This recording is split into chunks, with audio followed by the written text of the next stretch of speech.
y'all. This thing's got a leak inside the front seal. So I'm gonna obviously pull the pan, do a filter while I'm at it.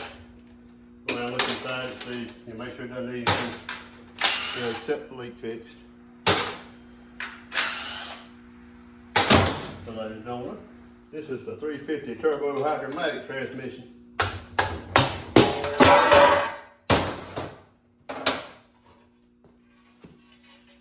Alright, I don't know if y'all can see all this crap in the pan. This transmission's bad. It's going to be. They're literally doing all this work and not doing it right. And you see the crud all in the filter and everything. So I got to call the owners and see if they want me to go ahead and do that too while I'm in here.